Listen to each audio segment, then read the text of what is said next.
வீரபாகாண்ட இந்த வாழைத்தோலெல்லாம் கொடுத்தோம்னா எத்தனை வெளியே போட்டு வந்துடுவா. இந்தாங்க, இது எத்தனை வெளியே போடுங்க. எத்தனை வெளியே போட்டு வாங்க. நம்மளுக்கு வேலையும் செய்வா. இவ்வளோ சும்மா இல்லை, அவள் சொல்கிற வேலையெல்லாம் செய்வா.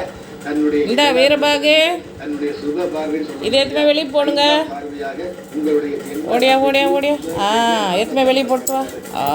சூப்பர் வேலை செய்வா. எனக்கு அவள் வாயில்லா ஜீவன் தான் சொல்லுவோம். ஆனால் அவள் எல்லாம் அருவெல்லாம் தெரியுது. 5 அறிவு படிச்சிருந்தாலும் நம்ம செய்கிற வேலைங்கள்லாம் நம்ம கொடுத்தோம்னா அவள் கரெக்டாக எத்தனை எங்கே செய்யணும்னு செஞ்சுட்டு வர. வீரபாகு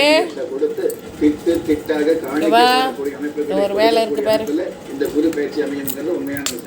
இந்த பற்றியா இந்த தோலெல்லாம் எடுத்து போய் அங்கே வச்சுமே போட்டு வந்துடணும். குப்பையாண்டை அந்த இதுவாண்ட போட்டு வா.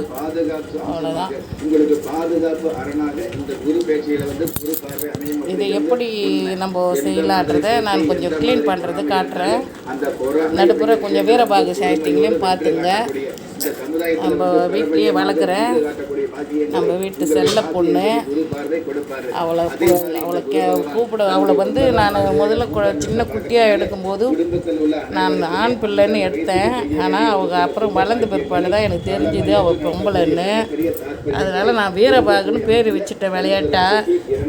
இப்போ அவள் என் குழந்தை போல் என் 3வது பொண்ணாக இருக்கிறா. 2 பொண்ணை கட்டி கொடுத்தாச்சு.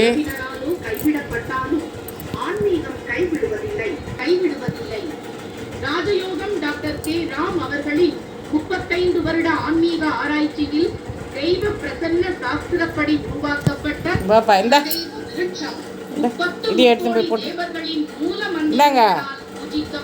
வெளியே போட்டு வாங்க. வீரபாகி எப்படி பிடிச்சி எடுத்துன்னு போனோம். அதனால் இவ எனக்கு செல்ல பொண்ணு தான். இவன் 3வது பொண்ணு. இவ அதான் எதுவுமே வெளியே போட்டுருங்க. இதை மட்டும் செய்யுங்க. செஞ்சுட்டு வாங்க.